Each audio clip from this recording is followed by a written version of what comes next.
নমস্কার বন্ধুরা, সবাইকে 12তম আন্তর্জাতিক যোগ দিবসের আন্তরিক শুভেচ্ছা।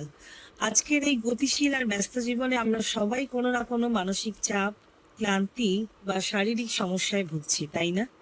কিন্তু আপনি কি জানেন, মাত্র কয়েক মিনিটের একটি প্রাচীন ভারতীয় অভ্যাস আপনার পুরো জীবনকে বদলে দিতে পারে? হ্যাঁ, আমি যোগব্যায়াম বা যোগার কথা বলছি। আজ 21শে জুন 2026 সারা বিশ্ব জুড়ে পালিত হচ্ছে 12তম আন্তর্জাতিক যোগ দিবস। আজকের ভিডিওতে আমরা জানবো কেন যোগ শুধুমাত্র কিছু শারীরিক কসরত নয়, বরং এটি কিভাবে আমাদের শরীর, মন এবং আত্মাকে একসাথে বাঁধে। ভিডিওটি শেষ পর্যন্ত দেখুন, কারণ শেষে আপনাদের জন্য থাকছে প্রতিদিনের জীবনের উপযোগী কিছু সহজ টিপস। চলুন শুরু করা যাক। প্রথমে আসি যোগ দিবসের ইতিহাস ও গুরুত্ব। বন্ধুরা, 2014 সালের 11ই ডিসেম্বর রাষ্ট্রপুঞ্জ বা ইউনাইটেড নেশনস 21শে জুন দিনটিকে আন্তর্জাতিক যোগ দিবস হিসেবে ঘোষণা করে। ভারতের মাননীয় প্রধানমন্ত্রী নরেন্দ্র মোদী প্রস্তাবের পর 177টি দেশ এই সিদ্ধান্তকে সমর্থন জানিয়েছিল। 21শে জুন দিনটি বেছে নেওয়ার একটি বিশেষ কারণ আছে। এটি উত্তর গোলার্ধের দীর্ঘতম দিন, যাকে আমরা গ্রীষ্মকালীন অয়নান্ত বা সামার সলস্টাইস বলি। ভারতীয় সংস্কৃতিতে এই সময়ের একটি বিশেষ আধ্যাত্মিক গুরুত্ব রয়েছে। আজ 2026 সালে দাঁড়িয়ে আমরা এই দিবসের 12তম বর্ষ উদযাপন করছি। বিগত 12 বছরে যোগব্যায়াম কোনো একটি নির্দিষ্ট দেশের বা ধর্মের সীমানায় আটকে থাকেনি। এটি আজ একটি বৈশ্বিক আন্দোলনে পরিণত হয়েছে।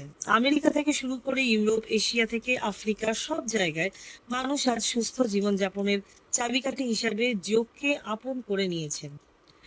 যোগের আসল অর্থ, উপকারিতা আমরা অনেকেই জানি না। তো সেটি হলো, অনেকেই মনে করেন যোগ মানে কেবল শরীরকে নানাভাবে বাঁকানো বা কঠিন কিছু আসন করা। কিন্তু যোগ শব্দের উৎপত্তি সংস্কৃত যুজ ধাতু থেকে, যার অর্থ যুক্ত করা বা এক করা, অর্থাৎ নিজের শরীরের সাথে মনের এবং প্রাকৃতির সংযোগ স্থাপন করাই হলো যোগ। আসুন জেনে নেওয়া যাক নিয়মিত অভ্যাস বা যোগাভ্যাস আমাদের কি কি উপকার করে। শারীরিক সুস্থতা।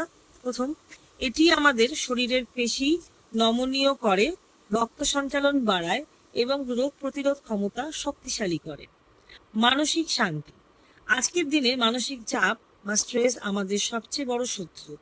প্রতিদিন মাত্র 15 মিনিট ধ্যান বা প্রাণায়াম করলে মস্তিষ্কে কর্টিসল হরমোনের মাত্রা কমে, যা আমাদের মানসিক শান্তি দেয় এবং মনোসংযোগ বাড়ায়।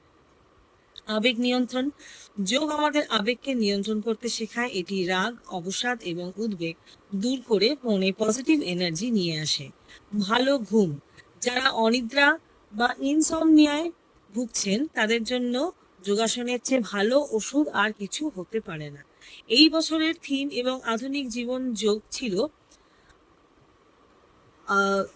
প্রতি বছর আন্তর্জাতিক যোগ দিবসের একটি নির্দিষ্ট ভাবনা বা থিমই থাকে, এবং এই বছরের থিম আমাদের মনে করিয়ে দেয় যে আমরা যতই প্রযুক্তির দিকে এগিয়ে যাই না কেন, আমাদের ভেতরের শান্তি ধরে রাখতে প্রকৃতির সাথে যুক্ত থাকা জরুরি।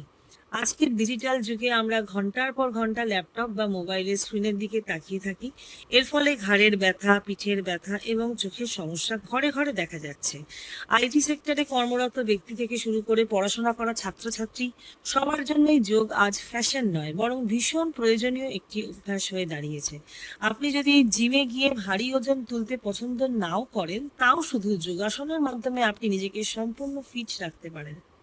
এর জন্য কোনো দামি যন্ত্রপাতি প্রয়োজন হয় না, শুধু প্রয়োজন একটুখানি ইচ্ছা আর একটি যোগা ম্যাট। নতুনদের জন্য কিছু সহজ টিপস বলে দিই। ভিডিও শুরুতে আমি বলেছিলাম আপনাদের জন্য কিছু সহজ টিপস থাকবে। যদি আপনি একদম নতুন হন এবং আজ থেকেই যোগ শুরু করতে চান, তবে এই 3টি বিষয় মাথায় রাখুন। তবে হ্যাঁ, এই চ্যানেলটিকে অবশ্যই বন্ধুরা সাবস্ক্রাইব করে নেবেন। আগামী দিনে অনেক নতুন নতুন ভিডিও আপনাদের জন্য আনতে চলেছি। আর যারা নতুন, তারা অবশ্যই সাবস্ক্রাইব করবেন আর বন্ধুদের সাথে শেয়ার করবেন, এবং যা জানার সেটা কমেন্ট বক্সে লিখে জানান। প্রথম টিপস, সহজ আসন দিয়ে শুরু করুন। শুরুতেই কঠিন আসনে যাওয়ার দরকার নেই। তাড়াসন, পদ্মাসন বা শবাসন দিয়ে শুরু করুন। শ্বাসের ওপর নজর দিন। যোগের মূল ভিত্তি হলো শ্বাস এবং প্রশ্বাস। যখনই কোনো আসন করবেন, লম্বা শ্বাস নিন এবং ছাড়ুন। কপালভাতি বা অনুলোম বিলোম প্রাণায়াম দিয়ে শুরু করতে পারেন। ধারাবাহিকতা, বজায় রাখুন। এই হলো তৃতীয় টিপস। সপ্তাহে একদিন 1 ঘন্টা করার চেয়ে প্রতিদিন মাত্র 10 থেকে 15 মিনিট করা অনেক বেশি কার্যকরী। এবং এইভাবেই আস্তে আমি শেষ করছি আমার ভিডিওটি। বন্ধুরা, যোগ কোনো একদিনের উৎসব নয়, এটি একটি জীবন শৈলী। আসুন এই 12তম আন্তর্জাতিক যোগ দিবসে আমরা সবাই নিজেদের সুস্থ রাখার প্রতিজ্ঞা করি। প্রতিদিন অন্তত 10 মিনিট নিজের শরীর ও মনকে সময় দিই। আজকের ভিডিওটি আপনাদের কেমন লাগলো কমেন্ট করে অবশ্যই জানাবেন। আপনি আজ কোনো আসন করলেন কিনা সেটাও লিখুন। ভিডিওটি ভালো লাগলে লাইক করুন এবং আপনার বন্ধু ও পরিবারের সাথে শেয়ার করে তাদেরও সুস্থ থাকার জন্য অনুপ্রাণিত করুন। আর হ্যাঁ, এই চ্যানেলে নতুন হলে সাবস্ক্রাইব করতে একদম ভুলবেন না। সবাই ভালো থাকুন, সুস্থ থাকুন। নমস্কার। যোগে থাকুন, আনন্দ। বন্ধুরা, আপনাদের জন্য আরো কয়েকটি টিপস আমি আনলাম। সেটি হচ্ছে হালকা মিউজিক সহযোগে আপনারা যোগব্যায়াম অভ্যাস করতে পারেন। মানে ভিডিওর ব্যাকগ্রাউন্ডে খুব মৃদু কোনো বাঁশি বা ধ্যানের মানে মেডিটেশনের মিউজিক ব্যবহার করতে পারেন। আরেকটি টিপস হলো ভিজুয়াল এলিমেন্ট। আপনি যখন বিভিন্ন আসনের উপকারিতা সম্বন্ধে জানছেন, তখন একটি ভিডিও ক্লিপ চালিয়ে রেখে যদি সেই আসনগুলি করেন তবে আপনার কিন্তু খুবই ভালো হবে। আর যখন যে যোগাসনটি করছেন তখন পোশাকটি কিন্তু আপনাকে খুব সুন্দর সুতির পোশাক বা অপেক্ষাকৃত কমফোর্টেবল, যেমন আরামদায়ক পোশাক হলেই কিন্তু যোগাসনের জন্য সুবিধা হবে। এই 3টি টিপস সঙ্গে অ্যাডিশনালি আমি যোগ করে দিলাম।